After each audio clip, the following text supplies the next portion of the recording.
You asked why it's a good time to buy during this current market. So I decided to call up Cat Jerger with Academy Mortgage, and she fit me in today to talk about buyer advantages.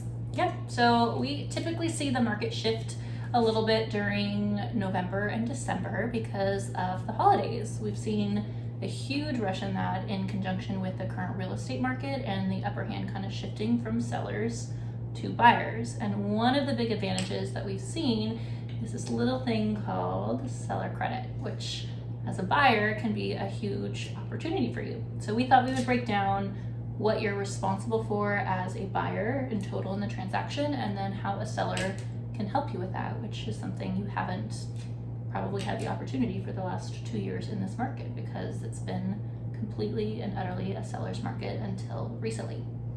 It has been complete chaos. So last year I actually did many sales in December, but now people are more picky about when they want to move. They're having the opportunity to be more picky.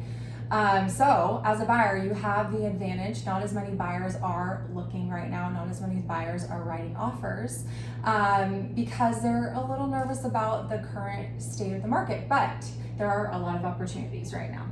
So when you want to write an offer on a house, you find the perfect house, you've gone to the open house and you're like, honey, this is the one. Well, hopefully you already have your pre-approval letter with Miss Cat here, so you know your buying power.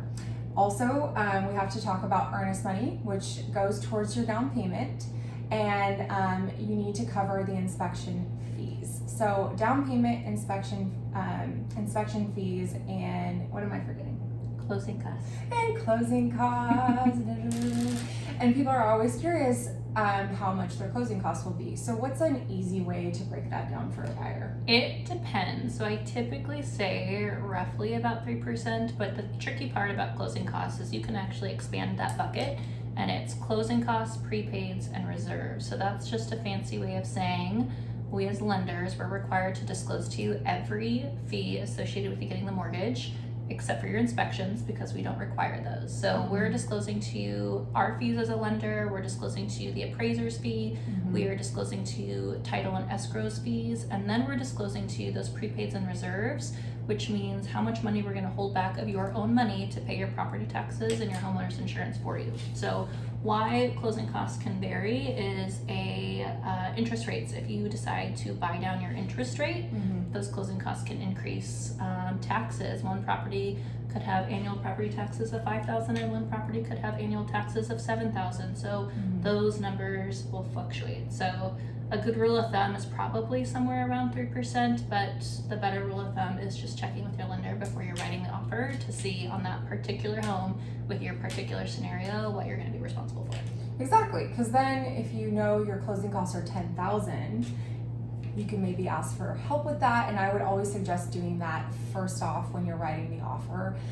There are opportunities later when you do the inspection and say you need to negotiate a little bit. There are opportunities there too, but I always say come in strong, let them know right off the bat what you'd like. So whether it's $3,000, $5,000, $10,000 off of your closing costs, it really can help people get into houses. And I know a lot more sellers are willing to do that now. And if you don't write it up front, it's not guaranteed, right? If you know you're going into the contract and you're saying, hey, we're willing to offer this, but we want $5,000, $10,000, $15,000 towards closing costs, the seller is accepting the offer based on those terms because that's what you've agreed upon. So if you wait and don't do it up front and then hopefully have some negotiating power, you don't necessarily know that you're going to get it. So that's where your realtor will come in and help you negotiate. We as the lender will tell you what your closing costs, prepaids, and reserves are, and per your loan program how much you could ask for, and then Molly, darling Molly, will tell you how to negotiate and what you should be asking. Exactly. And so what's cool about it is if you're new to the market, if you were renting for the last couple of years and haven't really been paying attention to the real estate market, asking for closing costs really wasn't something that we did if you wanted to actually get into a home. And writing offers way above asking was very common, and just making your offer look as competitive as possible and never asking the seller for anything. Now we are balancing out, which is really nice, and I know it's been a relief for a lot of people who are ready to get in. And so I know that a lot of you are probably nervous about the interest rates because they fluctuate every day, but like Kat reminds me, it really matters what your payment is at the end of the day. Doesn't really matter what the interest rate is because you can always refinance, but your payment is the most important thing, which is why when you work with me, I always recommend you meet with Kat before we even start looking for houses, because that can take 24 hours or maybe even longer depending on your situation or how difficult. If you're self-employed, that takes a little bit longer. Yep. So get pre-approved before we even start looking. I know that doesn't always happen because sometimes you're like, I don't really know if I'm ready to move, and then you see the house and you're like, okay, I'm ready to move. Yep. Thankfully, she works around the clock, and she's easy to work with and easy to get a hold of, just like me. Cool.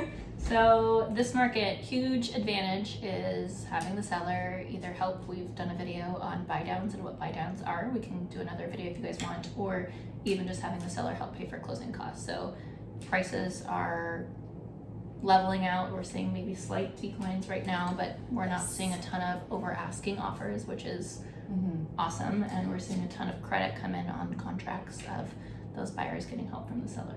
Exactly. Not every house is doing price reductions, but some are having to adjust to this ever-changing market. So please tune in.